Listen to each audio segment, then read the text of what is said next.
Oke, Assalamualaikum warahmatullahi wabarakatuh, Bu Umi. Waalaikumsalam warahmatullahi wabarakatuh. Ji, hari ini Bu Umi akan melakukan pembelajaran di kelas dengan pembelajaran berdiferensiasi. Ya.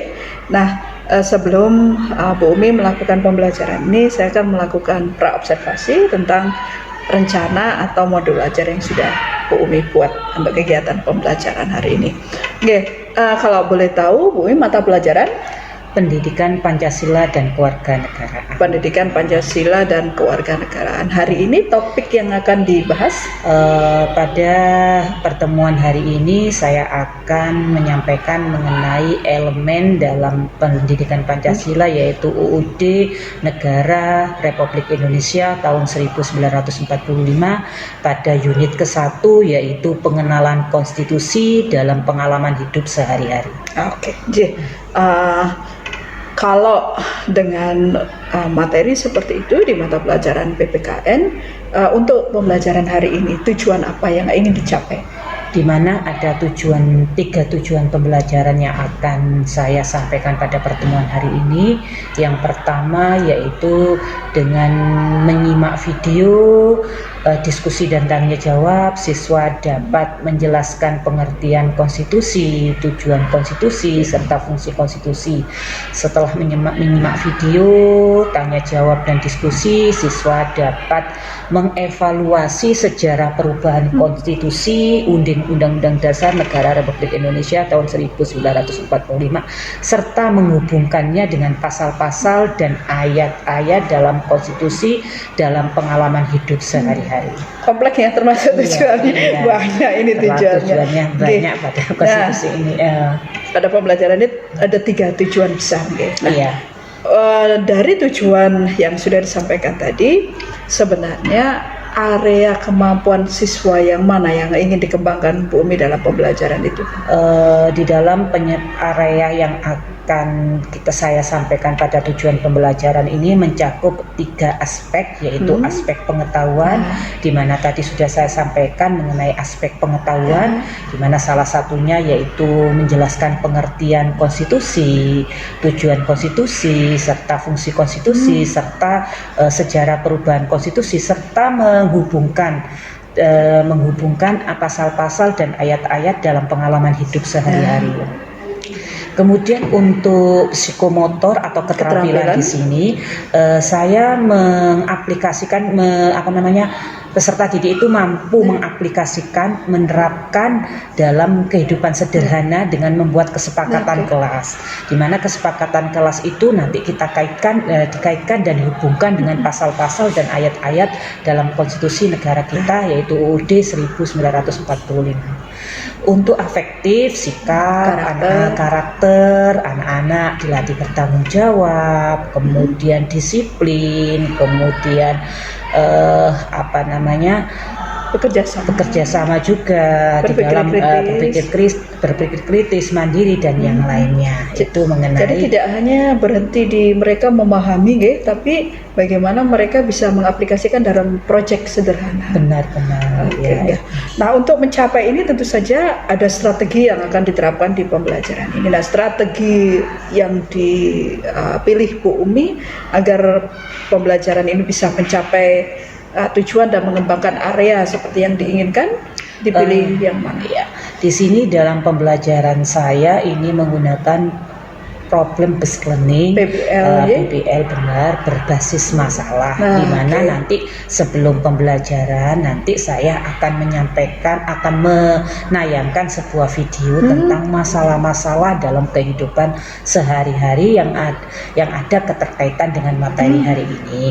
Kebetulan saya akan menyampaikan kepada anak-anak tentang video mengenai pendidikan dilema pendidikan anak. Kita tahu sendiri bahwa anak-anak kadang tidak mendapatkan pendidikan sebagaimana layak semestinya, dan nanti kita kaitkan masalah-masalah tersebut dengan konstitusi yang ada di negara Indonesia. Jadi mereka berhadapan dengan sesuatu yang ada di hadapannya, jadi masalah-masalah keseharian, terus kemudian bisa dihubungkan ke institusi yang terkaitan dengan itu, konstitusi yang ada hubungannya dengan. Iya, benar. Misalnya di dalam pendidikan kita kaitkan apakah di dalam konstitusi itu ada nggak yang berhubungan dengan UUD, ada pasal berapa, kemudian seperti itu kita kaitkan, kita hubungkan dengan pasal-pasal dalam ayat-ayat dalam UUD 1945 seperti itu. Jadi bukan hanya memahami, tapi mereka benar-benar paham. Jadi ini kalau ketika mereka berhadapan lagi dengan kasus serupa, mereka akan tahu bahwa kasus ini berhubungan dengan konstitusi yang mana, kan. Jadi penyikapannya diharapkan jadi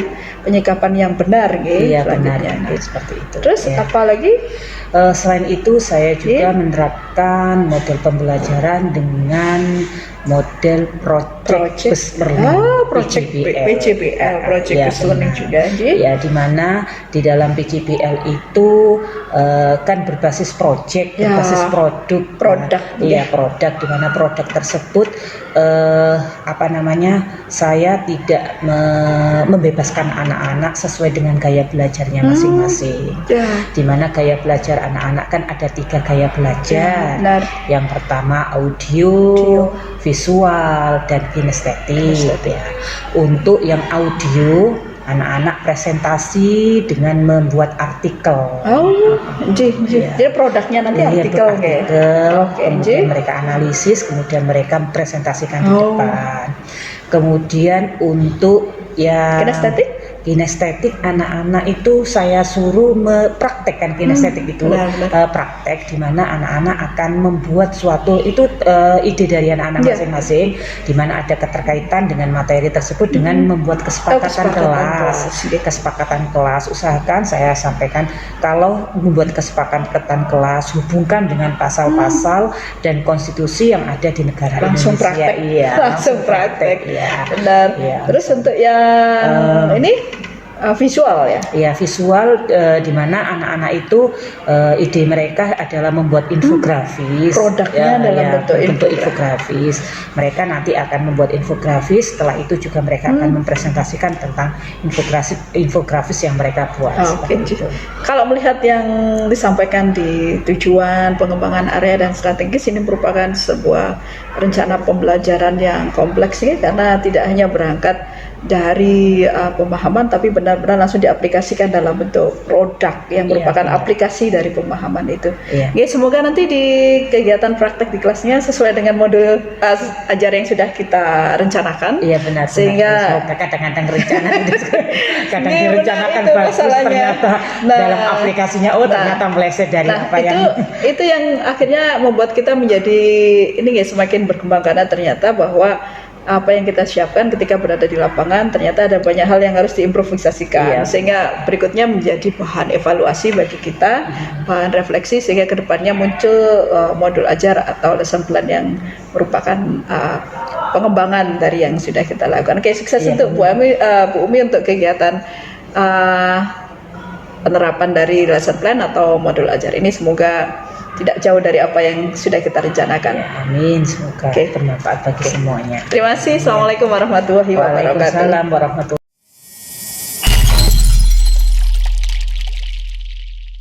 wabarakatuh. Mulai, Bu. Assalamualaikum warahmatullahi wabarakatuh.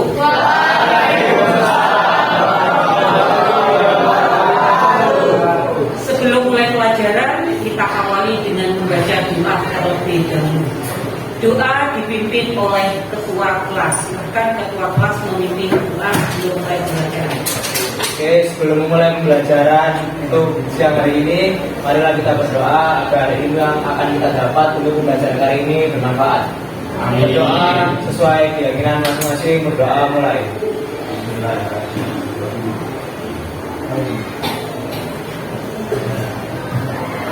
Berdoa selesai. Amin. Dan pada pertemuan hari ini, apakah ada yang tidak masuk? Ada. Apa yang tidak masuk?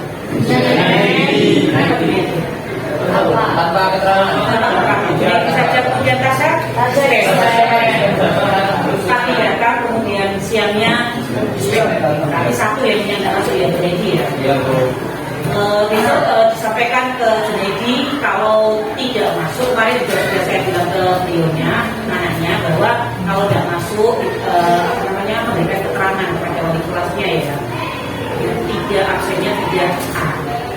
Untuk pertemuan hari ini, sebelum mulai pembelajaran, untuk menunggu menumbuhkan rasa nasionalisme, marilah kita menyanyikan lagu Satu Nusa Satu Bangsa. Silakan kalian berdiri.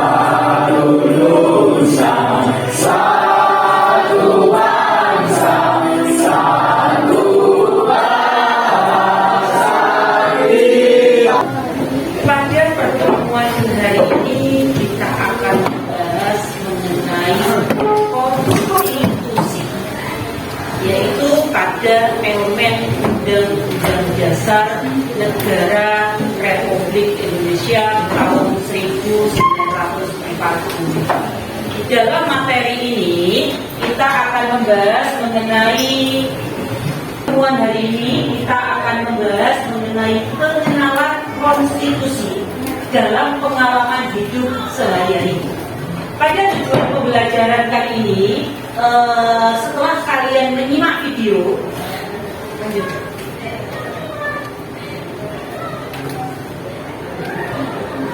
tujuan pembelajaran kali ini adalah setelah kalian menyimak video tentang kasus pelanggaran hak anak, tanya jawab dan diskusi, peserta didik dapat menjelaskan definisi konstitusi dengan baik dan benar. Kemudian setelah menyimak video tanya jawab dan diskusi, peserta didik dapat menjelaskan tujuan konstitusi dengan baik dan benar. Setelah menyimak video tanya jawab dan diskusi, peserta didik dapat menjelaskan jenis konstitusi dengan baik dan benar. Setelah menyimak video tanya jawab dan diskusi, peserta didik dapat menjelaskan sejarah perubahan konstitusi 1945 dengan baik dan benar. Kemudian setelah menyimak video tanya jawab dan diskusi, peserta didik dapat menghubungkan dengan pasal-pasal atau ayat yang dalam konstitusi negara Republik Indonesia tahun 1945 dengan pengalaman hidup sehari-hari. Itu mengenai tujuan pembelajaran yang akan kita dapat pada pembelajaran kali ini. Apakah kalian siap menerima materi? Ya. Sebelum kita membahas mengenai materi pada pertemuan hari ini, masih ingatkah kalian tentang konstitusi? Apa sih konstitusi itu? Konstitusi dibuka buku paket kalian, tentang Undang-Undang Dasar pada jilid 1. Apa itu konstitusi? Ya.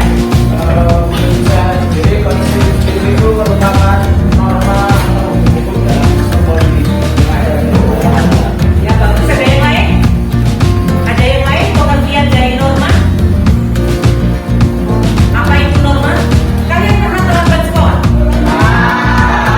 Kalian pernah melanggar aturan dalam lalu lintas?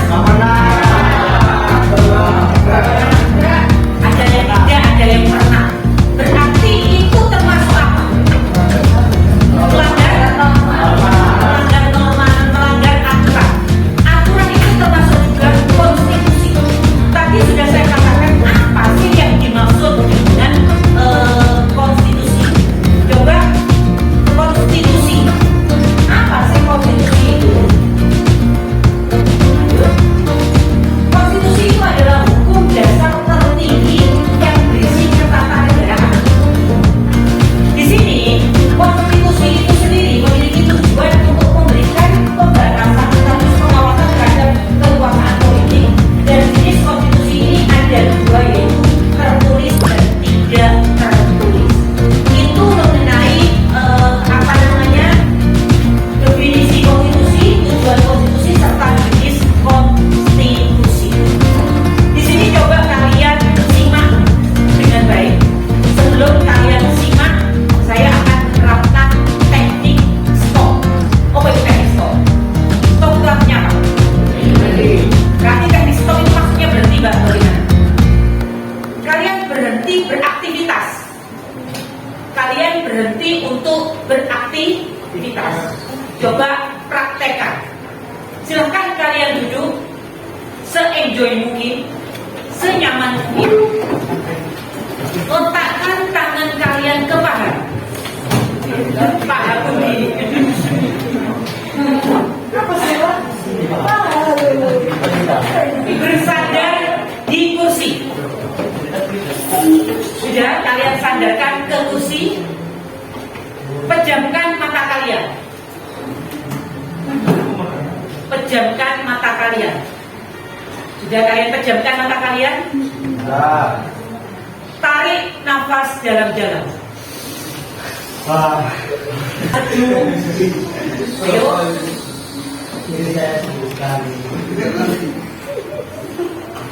Ya? Rasakan, apakah kalian terasa sudah terasa sangat dingin?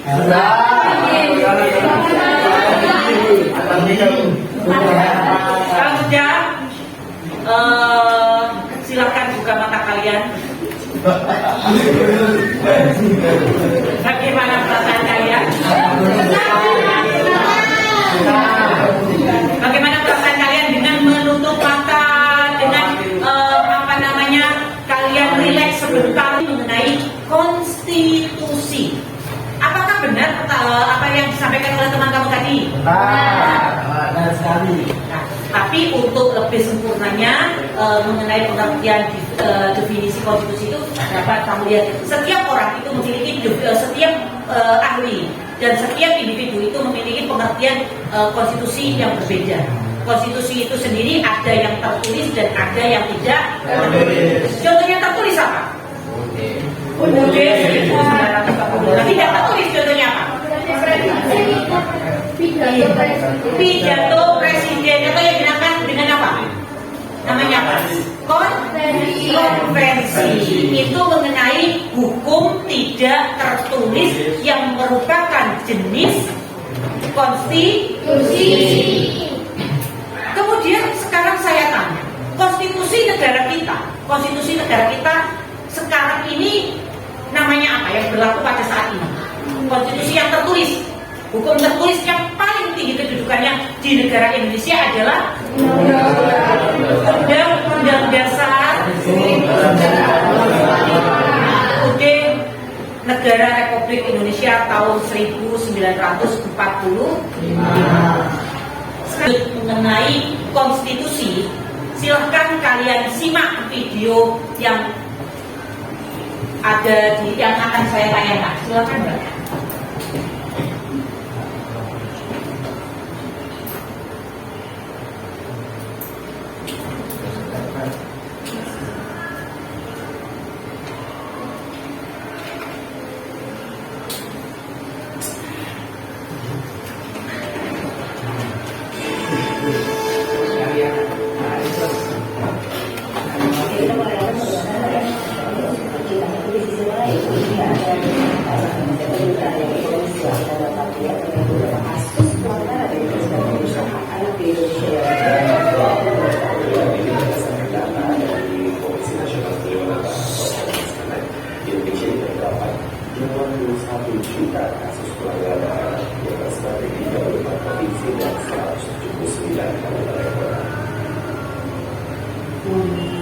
Hari Anak Nasional tahun ini masih diwarnai dengan banyaknya kasus pelanggaran hak anak.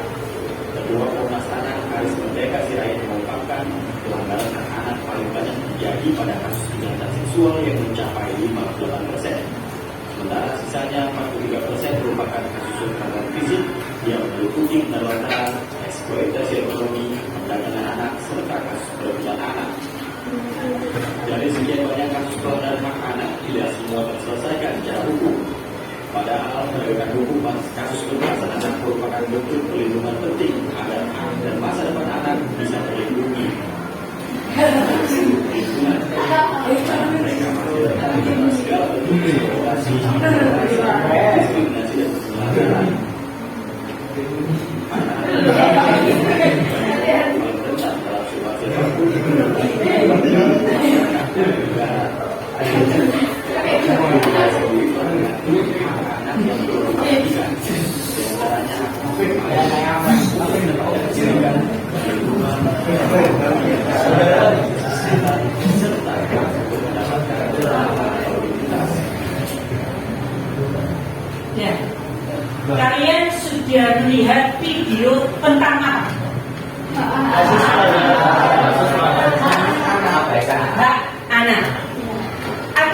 hubungannya dengan konstitusi?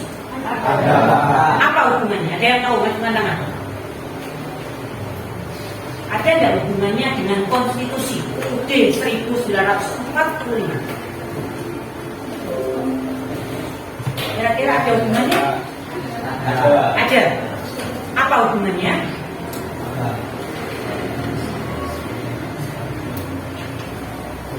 Ayo, apa hubungannya kira-kira? Tentang perlindungan anak. Apalagi? Tadi membahas tentang apa tadi? Anak tentang hak untuk mendapatkan apa?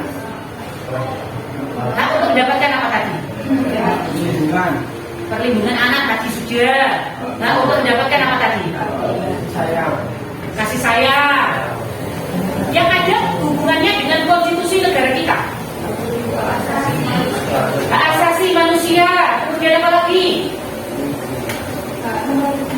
Hak memperoleh pendidikan.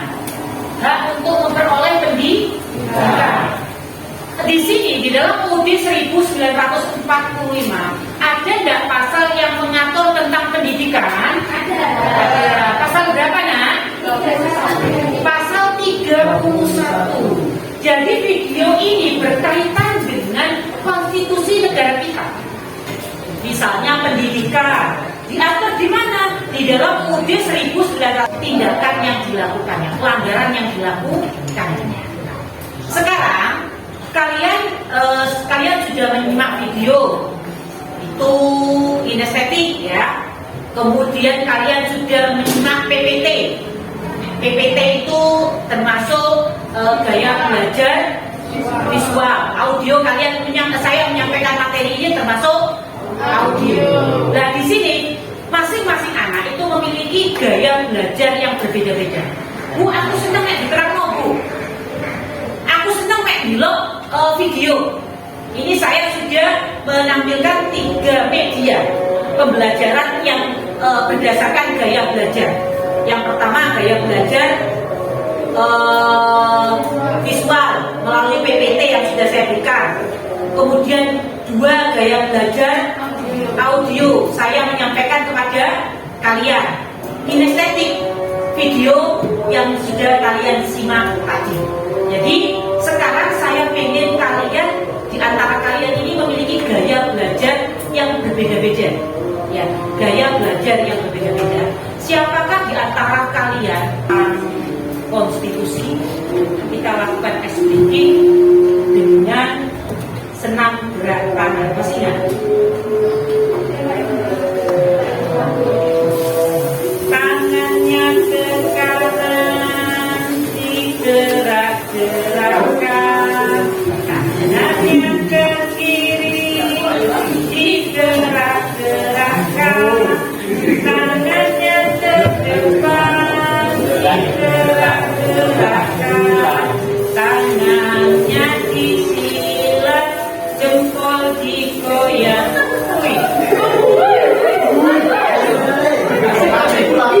Ayo, 1, 2, 3. Tangannya ke kanan digerak-gerakkan, kiri tangannya ke kiri digerak-gerakkan, tangannya ke depan digerak-gerakkan, tangannya disilang, jempol digoyang. Lagi-lagi. 1, 2. Sekarang kalian sudah melakukan speaking. Sekarang kita bagi kelompok berdasarkan gaya belajar kalian. Di mana dalam gaya belajar itu kita mengenal 3 gaya belajar, yaitu audio, visual, dan kinestetik. Siapa di antara kalian yang senang membaca? Pak Zaki. Ayo, senang membaca. Senang membaca. Saya Bu, senang Bu. Yang lainnya senang menulis. Saya. Nah, senang praktek. Saya. Sekarang kalian duduk berdasarkan gaya belajar kalian masing-masing.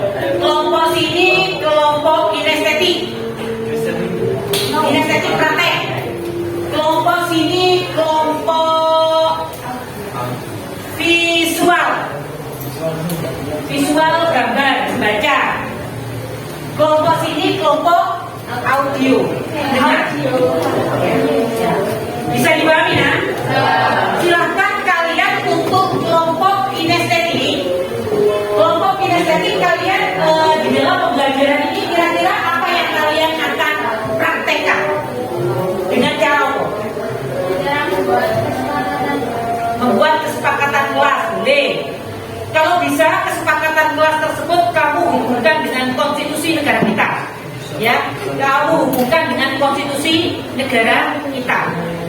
Misalnya dalam hal pendidikan, ya pasal 31 atau yang lainnya.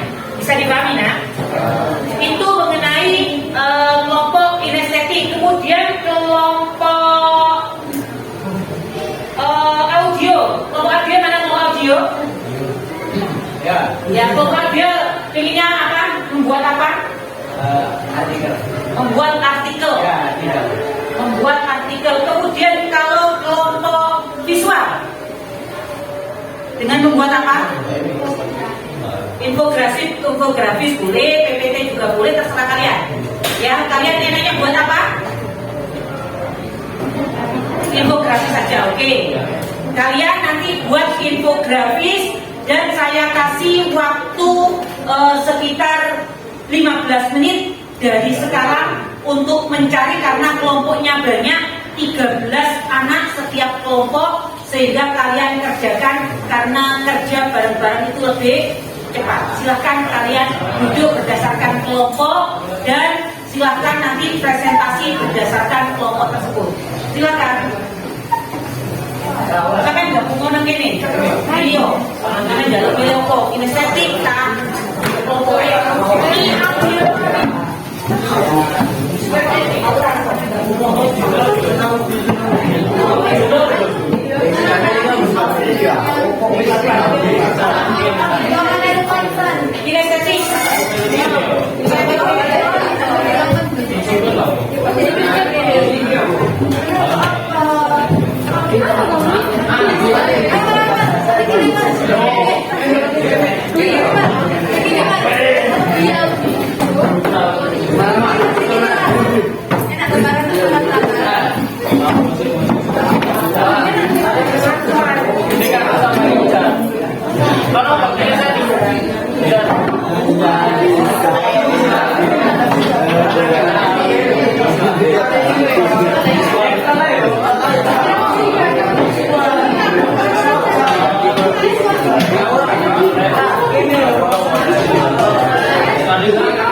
Ayo kelompok audio.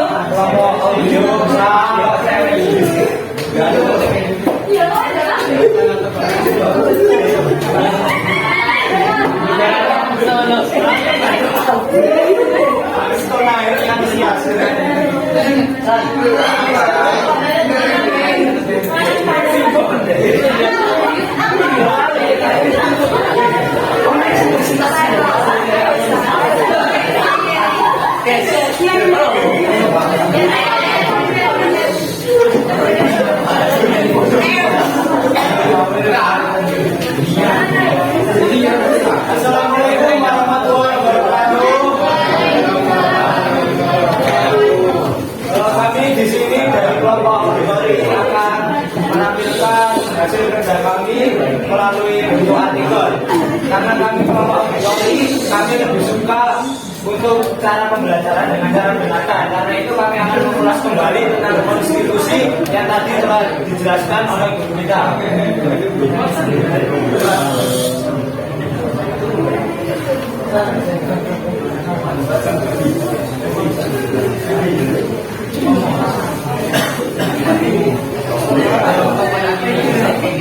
Semuanya pastinya ya. Untuk yang pertama, pengertian konstitusi.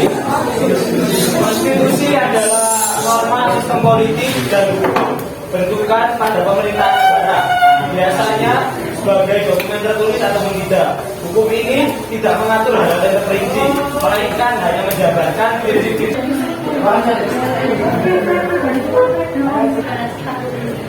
Mulai dari awal dan jelaskan.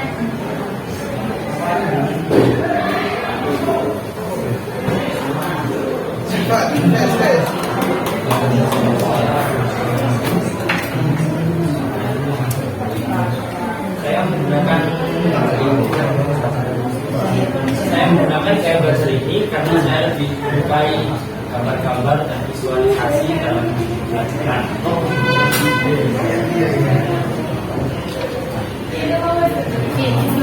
Dalam hal ini kelompok saya membuat infografis tentang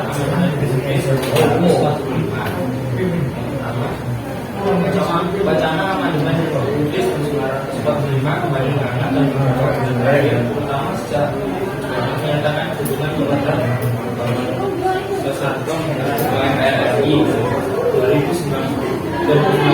hingga 2024. Ini sudah mengalami kali amandemen. Apakah sepakat dengan kesepakatan kalau saya tipin jika ada materi yang belum dibagi bisa bermain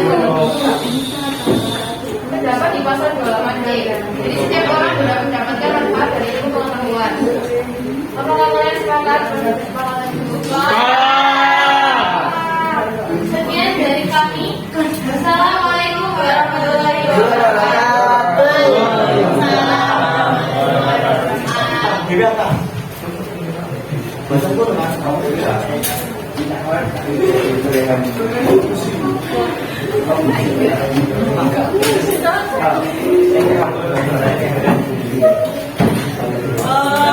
Kalian sudah menampilkan apa yang menjadi gaya belajar dan minat kalian. Dari pembelajaran hari ini, kira-kira menurut kalian pembelajaran ini menarik apa tidak? Kesannya berkesan bagaimana? Menyenangkan atau bagaimana? Kira-kira dari pembelajaran ini, pembelajaran pada materi pengenalan konstitusi, manfaat apa yang bisa kalian ambil? Manfaat apa yang bisa kalian ambil dalam pembelajaran kali ini? Coba, Clara, manfaat apa yang bisa kalian ambil dari pembelajaran kali ini? Ya. Kita jadi mengerti juga kita itu memiliki hak dan kewajiban mau di sekolah, di rumah ataupun di masyarakat. Kemudian apa lagi kira-kira? Tadi kan ada teman kamu mengenai kesepakatan kelas. Iya. Kesepakatan kelas itu adalah merupakan salah satu contoh aturan. Apabila kalian melanggar aturan, apa yang akan kalian dapatkan? Sanksi. Kita mengenal berbagai macam konstitusi yang ada di negara kita. Kita harus taat pada konstitusi yang berlaku di negara kita dalam kehidupan berkeluarga, dalam kehidupan keluarga, masyarakat maupun dalam kehidupan berbangsa dan bernegara.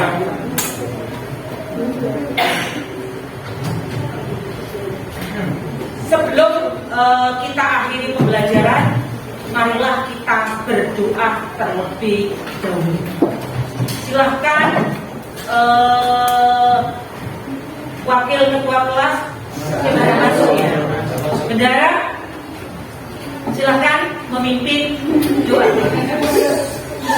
Mengakhiri pelajaran pada kali ini, marilah kita tutup dengan doa sesuai dengan agama dan kepercayaan masing-masing. Doa. Jelas? Ya, saya akhiri. Assalamualaikum warahmatullahi wabarakatuh.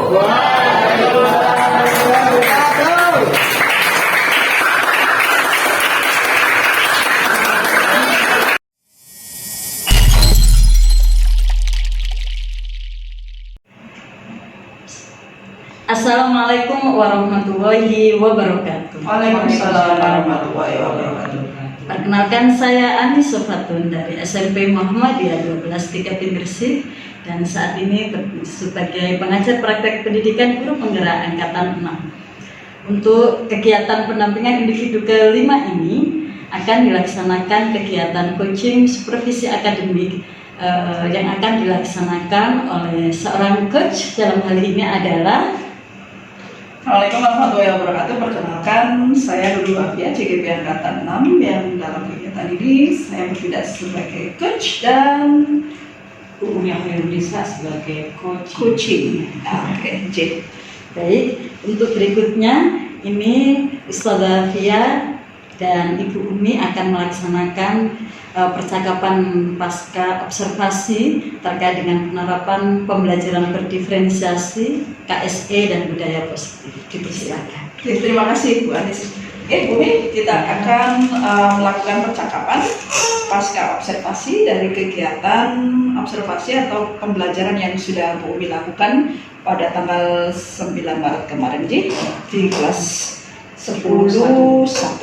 Sebelumnya Bu Umi mata pelajaran Pendidikan Pancasila dan Keluarga Negara. PPKN. Tapi di dalam kurikulum Merdeka namanya sekarang Pendidikan Pancasila saja. Oh, sekarang namanya pendidikan Pancasila saja. Oke, kemarin kita ngambil topik apa sih? Ada di dalam PPKN itu ada elemen yang namanya elemen Bhinneka Tunggal Ika. Pada elemen yang kedua saya mengambil Bhinneka Tunggal Ika, dan pada materi pertemuan yang pada tanggal 9 Maret tersebut saya mengambil pada unit yang ke-1. Unit ke-1. Oke. Kemarin kita sudah melakukan pembelajaran nih. Saya melakukan pengamatan terhadap pembelajaran yang sudah Bu Umi lakukan di kelas. Oke. Menurut Bu Umi, dari yang kita sudah laksanakan kemarin, refleksi dari kegiatan kemarin apa yang bisa disampaikan? Refleksi dari yang saya lakukan pada saat pembelajaran ini dengan pembelajaran berdiferensiasi, di mana pembelajaran diferensiasi yang saya terapkan di sini dengan menerapkan gaya belajar, gaya belajar visual, audio dan kinestetik. Dengan adanya gaya belajar tersebut kita perkembangan peserta didik semakin bertambah maju dengan adanya gaya belajar yang berbeda-beda, pembelajaran pun berbeda-beda dengan menggunakan media yang berbeda-beda, sehingga kita tahu bisa mengukur kemampuan anak dan perkembangan anak sesuai dengan gaya belajar. Kemarin anak-anak ini terdiferensiasinya konten, konteks dan produk nih. Iya. Jadi kemarin ada produk yang dihasilkan juga berbeda sih. Iya. Ada produk, ada proses, di mana konten ya, di mana media yang saya gunakan media yang saya gunakan berbeda-beda. Untuk audio, visual dan kinestetik saya menggunakan ada yang menggunakan PPT, kemudian saya menyampaikan materi, kemudian ada juga saya menggunakan video juga. Kalau produknya untuk yang kinestetik, anak-anak saya suruh praktik dengan membuat kesepakatan kelas yang dikaitkan dengan pasal-pasal yang terdapat dalam undang-undang. Kemudian untuk yang visual itu anak-anak membuat infografis. Kemudian untuk yang audio, anak-anak mempresentasikan dengan menggunakan artikel, kemudian mereka mempresentasikannya. Menurut Bu Umi, seperti yang disampaikan di awal, perbedaannya ketika kita menggunakan pembelajaran berreferensi dengan tidak, kira-kira yang didapat anak dan kegiatan proses pembelajarannya anak lebih aktif atau seperti apa? Dengan mengetahui gaya belajar anak, dengan menerapkan gaya belajar anak yang berbeda-beda, anak semakin berkembang. Mereka tahu gaya belajar, saya gaya belajarnya saya mendengar, saya gaya belajarnya praktek. Dengan itu dia mampu mampu mengembangkan potensi dalam diri anak tersebut, karena setiap anak kan memiliki gaya belajar yang berbeda-beda, sehingga kita tidak bisa menyamakan ini gaya belajarnya audio kita paksa untuk visual atau bagaimana. Berarti mereka terlayani sesuai kebutuhannya. Iya, ya. benar. Nah, untuk pembelajaran kemarin yang menjadi area pengembangan dari anak-anak gimana untuk kognisinya, psikomotoriknya dan afektifnya? Untuk pengembangan area belajar di sini ada 3 aspek yang saya ambil. Yang pertama adalah melalui kognitif. Kognitif di sini anak-anak pengetahuan dan kognitif ini anak-anak sesuai dengan tujuan pembelajaran yang sudah saya sampaikan di modul ajar, di mana anak-anak menjelaskan tentang pengertian konstitusi, kemudian makna konstitusi, manfaat, fungsi dan yang lainnya. Kemudian setelah itu anak-anak juga menghubungkan antara pasal-pasal yang ada dalam UUD 1945 dalam pengalaman hidup sehari-hari. Untuk yang psikomotornya anak-anak menerapkan ya, salah satu psikomotornya ya anak-anak dengan mempresentasikan, kemudian mempraktikkan seperti itu. sikap yang dikembangkan. Sikap yang dikembangkan di sini anak-anak bertanggung jawab dengan adanya kemudian mandiri, kemudian banyak yang afektif. Menurut Bu Umi, dari yang kita lakukan kemarin untuk pencapaian area yang dikembangkan kemarin sudah nyampe seberapa? Artinya anak-anak ketika setelah berproses dan setelah mengikuti pembelajaran, pencapaiannya seperti yang diharapkan atau seperti apa? Untuk pencapaian kompetensi yang sudah saya lakukan pada saat pembelajaran tersebut sesuai dengan tujuan pembelajaran yang sudah saya sudah tertulis di dalam modul, hampir 100% sudah saya terapkan di dalam penerapan pembelajaran tersebut. Termasuk di sikap ya, karena kemarin ketika dalam pengamatan juga saya lihat anak-anak terlibat aktif dalam pembelajaran, kemudian anak-anak juga berani menyatakan pemikirannya, kan itu KSG yang kita kembangkan gitu. Artinya keterampilan untuk berinteraksi, keterampilan untuk memahami dirinya. Kemarin saya lihat juga Bu Umi juga melakukan teknik stop. Teknik stop itu. Jadi kemarin kita lihat ternyata Bu Umi pakai teknik stop juga untuk meningkatkan kesadaran diri dan juga fokus. Dan beberapa kali juga ada ice breaking. Nah, tujuan-tujuan itu untuk menguatkan untuk menguatkan minat, membuat anak enjoy suasana. Cuman kemarin ketika hanya untuk melengkapi saja, kemarin ada beberapa hal yang membuat anak menjadi tidak, ada beberapa anak yang tidak terlalu terlibat karena kelompok yang dibuat Bumi jumlahnya banyak. Satu kelompok 10 walaupun mereka aktif tapi ada 1-2 karena kelompoknya cuma sedikit, jadi saya bagi 3 kelompok yang gaya visual karena saya melihat yang visual mana yang ini jadi yang berdasarkan itu. Benar. Tapi overall saya kemarin melihatnya juga walaupun mereka kelompok besar, mereka juga tetap aktif, tapi memang karena jumlahnya sangat banyak ya, kadang-kadang yang namanya anak kadang-kadang kurang kerjasamanya masih ada sebagian anak yang seperti itu. Menurut Bumi, dari hasil evaluasi dan refleksi untuk kegiatan pembelajaran ini kira-kira tidak lanjutnya apa untuk rencana pembelajaran berikutnya? Untuk rencana tidak lanjut pada pembelajaran berikutnya, saya akan berusaha menerapkan pembelajaran dengan gaya belajar seperti itu, karena di SMA Manyar ini di kelas 11 masih menggunakan K13, sehingga nanti pada tahun berikutnya kita menggunakan kurikulum Merdeka untuk kelas 11. Saya akan berusaha untuk menerapkan model pembelajaran dengan berdiferensiasi dengan terintegrasi KSG. Kemudian kita ke pengembangan diri jenengan sebagai seorang guru. Menurut jenengan dari apa yang sudah dilakukan kemarin dari pembicaraan ini, kira-kira kemampuan apa yang ingin Bu Umi kembangkan untuk meningkatkan kualitas pembelajaran? Itu kira-kira apa di sisi apa? kemampuan di sisi pelaksanaan pengembangan diri.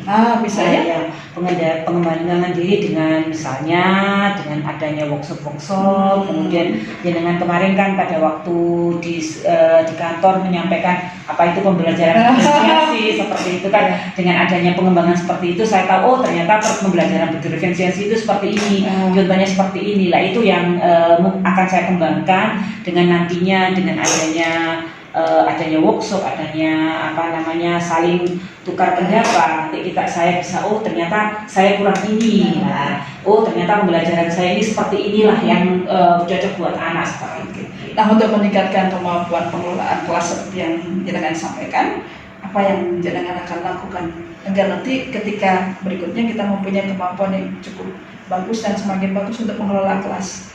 Ya mungkin salah satunya ya mengikuti dengan calon guru penggerak. Iya, calon guru penggerak. Kalau misalnya lolos didalamkan di situ kan ada tes juga, tahapan-tahapan juga lah. Dengan adanya calon guru penggerak nanti kita kan makin berkembang, kita kan nggak tahu kemampuan apa sih di dalam guru penggerak itu, apa yang dipelajari. Dengan kita nanti terjun ke dunia ke guru penggerak, kita tahu apa saja di dalam dunia pendidikan yang sekarang lagi update. Yang perlu kita kembangkan. Tentu saja ada banyak hal yang kita lakukan untuk mengembangkan diri kita sebagai seorang guru. Nah, kira-kira untuk Bu Umi niatan untuk memperbaiki dan meningkatkan kualitas pembelajaran yang sebenarnya sudah baik itu, kira-kira butuh berapa lama untuk pencapaian sehingga Bu Umi merasa kayaknya saya sudah mencapai titik yang saya harapkan? Ya paling sekitar 3 sampai 1 tahun lah. Tiga bulan sampai 1 tahun. Mungkin belajar hal tersebut. Kalau kita punya target begitu, kita pasti punya motivasi untuk mencapainya. Saya pikir cukup untuk Bu Umi tetap semangat untuk meningkatkan kualitas pembelajaran anak-anak. Dan karena memang sekarang pembelajaran yang diharapkan adalah pembelajaran yang berorientasi pada siswa atau pada murid, sehingga kita benar-benar bisa melayani siswa berdasarkan kebutuhannya, karakteristiknya, dan keunikan mereka. Tetap semangat untuk terus memperbaiki kualitas pendidikan Indonesia. Terima kasih. Assalamualaikum warahmatullahi wabarakatuh. Baik, terima kasih banyak Bu Nuaf selaku coach dan Ibu Umi selaku coach terkait dengan kegiatan coaching percakapan pasca supervisi di kelas ya yang sudah dijalankan tadi ini.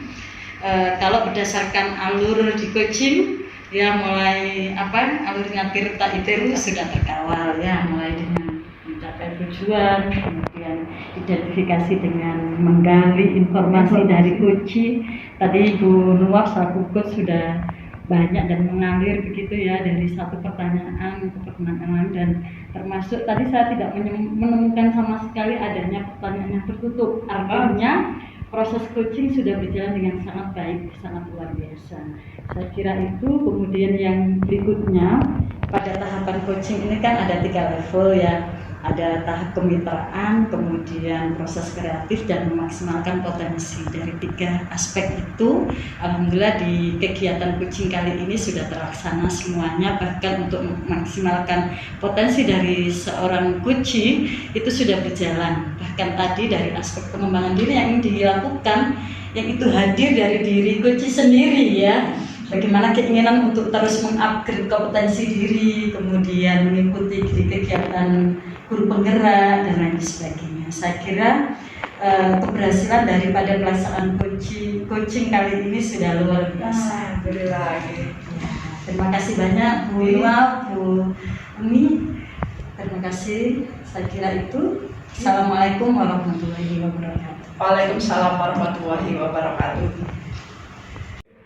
Baik, terima kasih banyak Bu Nuaf selaku coach dan Ibu Umi selaku coach terkait dengan kegiatan coaching percakapan pasca supervisi di kelas ya yang sudah dijalankan tadi ini. Kalau berdasarkan alur di coaching ya mulai alurnya Tirta Iteru sudah terkawal ya, mulai dengan mencapai tujuan, kemudian identifikasi dengan menggali informasi dari coach. Tadi Bu Nuaf selaku coach sudah banyak dan mengalir begitu ya, dari satu pertanyaan ke pertanyaan lain, dan masuk. Tadi saya tidak menemukan sama sekali adanya pertanyaan yang tertutup. Artinya proses coaching sudah berjalan dengan sangat baik, sangat luar biasa. Saya kira itu. Kemudian yang berikutnya, pada tahapan coaching ini kan ada 3 level ya. Ada tahap kemitraan, kemudian proses kreatif, dan memaksimalkan potensi. Dari 3 aspek itu, alhamdulillah di kegiatan coaching kali ini sudah terlaksana semuanya. Bahkan untuk memaksimalkan potensi dari seorang coaching itu sudah berjalan. Bahkan tadi dari aspek pengembangan diri yang ingin dilakukan, yang itu hadir dari diri coaching sendiri ya. Bagaimana keinginan untuk terus mengupgrade kompetensi diri, kemudian mengikuti kegiatan guru penggerak dan lain sebagainya. Saya kira keberhasilan daripada pelaksanaan coaching kali ini sudah luar biasa. Terima kasih banyak Bu Ilma, Bu Umi. Terima kasih. Saya kira itu. Assalamualaikum warahmatullahi wabarakatuh. Waalaikumsalam warahmatullahi wabarakatuh.